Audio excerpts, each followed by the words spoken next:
እንደምናመሻችሁ ተመልካቾቻችን ከዕለቱ የቢዝነስና ምጣኔ ሀብት ዘገባዎች ጋር ናትናኤል በላይነህ ነኝ። አስቀድመን ከኢትዮጵያ ንግድ ባንክ ያገኘናቸውን የውጭ ሀገራት የገንዘብ ምንዛሪ ተመን፣ ከብሔራዊ ባንክ ያገኘነውን የወርቅ ዋጋ ተመን እንዲሁም የዕለቱን የነዳጅ ዋጋ ተከታትለን እንመለስ።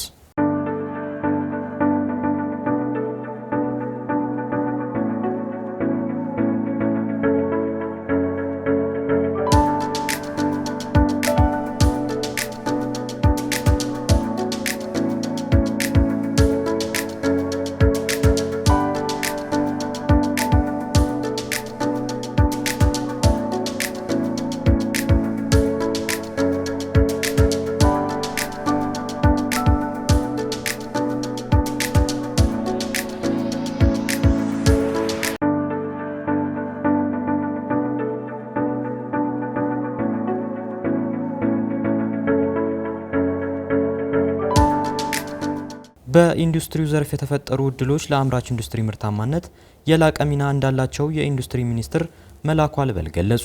ኢንዱስትሪ ሚኒስትር የአምራች ኢንዱስትሪ ዘርፉን የማምረት አቅም ማሳደግ የሚያስችል ከግሉ ዘርፍ ተቋማትና ማህበራት ጋር ምክክር እያካሄደ ይገኛል። በዚህ ወቅት የኢንዱስትሪ ሚኒስትር መላኩ አልበል ባስተላለፉት መልእክት መንግስት ለኢንዱስትሪ ዘርፍ የሰጠው ትኩረት ቀጣይነት ያለው እድገት እንዲመዘገብ እድል ፈጥሯል። የኢንዱስትሪ ምርታማነትን መጨመር፣ የአምራች ዘርፉን እድገት ማሳደግ የሚያስችሉ የፖሊሲ የስትራቴጂና የተቋማት ቅንጅታዊ አሰራር የሚያጠናክሩ የማሻሻያ ስራዎች መከናወናቸውን ጠቁመዋል። በኢትዮጵያ ታምረት ንቅናቄ መሰረት ልማት አቅርቦት አካታች የኢንዱስትሪ ልማት ተግባራዊ በመደረጉ ለዘርፉ መነቃቃት ትልቅ እድል መፈጠሩንም ጠቅሰዋል። የኢንዱስትሪው የገበያ ድርሻ 30 በመቶ እንደነበር አስታውሰው በተከናወኑ የለውጥ ተግባራት ምጣኔውን ወደ 45 በመቶ ከፍ ማድረግ መቻሉንም ገልጸዋል። በዘርፉ የሚፈጠረው የስራ እድል በእጥፍ በመጨመር ያለው ሚና ማጉላት ተችሏልም ነው ያሉት። በአሁኑ ወቅት ታላቁ የኢትዮጵያ ህዳሴ ግድብን ጨምሮ በትላንትናው ዕለት የተመረቀውና የኢነርጂ ምንጭ ሆነው የተፈጥሮ ጋዝ ፕሮጀክት ለዘርፉ ማንሰራራት ትልቅ እድል ይዞ መምጣቱንም አስታውቋል።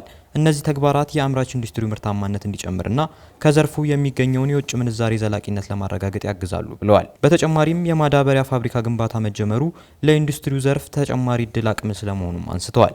በኢትዮጵያ በኢንዱስትሪ ዘርፍ የተፈጠሩ እድሎች ለአምራች ኢንዱስትሪ ምርታማነት መጨመር የላቀ ሚና እንዳላቸውም ሚኒስትሩ ገልጸዋል። ታላቁ የኢትዮጵያ ህዳሴ ግድብ በቅርቡ የቱሪዝም መዳረሻ ይሆናል ተብሎ እንደሚታመን የቱሪዝም ሚኒስቴር ዴኤታ እንደገና አበበ ተናገሩ። የቱሪዝም ሚኒስቴር ዴኤታ እንደገና አበበ እንዳስታወቁት ታላቁ የኢትዮጵያ ህዳሴ ግድብ ተጠናቆ አገልግሎት መስጠት በመጀመሩ ትልቁ የቱሪዝም መዳረሻ ይሆናል ተብሎ ይታመናል። ጠቅላይ ሚኒስትር አብይ አህመድ ህብረተሰቡ ግድቡን እንዲጎበኝ ባቀረቡት ጥሪ መሰረት የተለያዩ ፓኬጆች መዘጋጀታቸውን የሚናገሩት እንደገና ከዚህም ውስጥ ሰሞኑን ከኢትዮጵያ አየር መንገድ ጋር በተቀናጀ ህብረተሰቡ በቀጥታ የሚጎበኝበት መርሃ ግብር እንደመሆኑ ተናግረዋል። እንደ ሚኒስትሩ ዴኤታ ገለጻ ታሪኩ በራሱ ቱሪስቱን በከፍተኛ ደረጃ ሊስብ የሚችል በመሆኑ ራሱን ችሎ እየተሰራ ነው። ትላልቅ የማስታወቂያ ስራዎችን በመስራት እንደ ሌላ የቱሪዝም መዳረሻ ለመጠቀም እየተሰሩ ስላሉ አጠቃላይ ስራዎች በቅርቡ ይፋ የሚደረጉ ይሆናል። ግድቡ ሁነኛ የቱሪዝም መዳረሻን ለማድረግ በመንግስት ከሚደረገው ጥረት ባሻገር የቱር ኦፕሬተሮችና ጋይዶች በዚህ ስራ ወሳኝ ሚና እንዳለው የሚናገሩት እንደገና ለዚህም እንዲያግዝ የቱሪዝም ዘርፉ ተዋናይ ግንዛቤ ማስጨበጫ ስራና የጉብኝት መርሃ ግብር ይዘጋጃል ብለዋል። በዚህም ከኢትዮጵያ አየር መንገድ ከማህበራት ጋር የተጀመሩ ስራዎች አሉ። ለነሱ የማስተዋወቅና የማስጎብኘት ስራ ከተሰራ በኋላ በራሳቸው ፓኬጅ የማዘጋጀት ገበያ በማምጣት እዚያ ያለውን የሰው ኃይል በመጠቀም በማሰልጠን እንዲችሉ እቅዶች እንደተዘጋጁና በቅርቡ ወደ ትግበራ የሚገባ እንደሆነም ሚኒስትር ዴኤታው መናገራቸውን አሻም ከአዲስ ዘመን ጋዜጣ ያገኘችው መረጃ ያመላክታል። ተመልካቾቻችን የዕለቱ የቢዝነስና ምጣኔ ሀብት ዘገባዎች በዚሁ ተጠናቀዋል። ስለተከታተላችሁን አመሰገንን።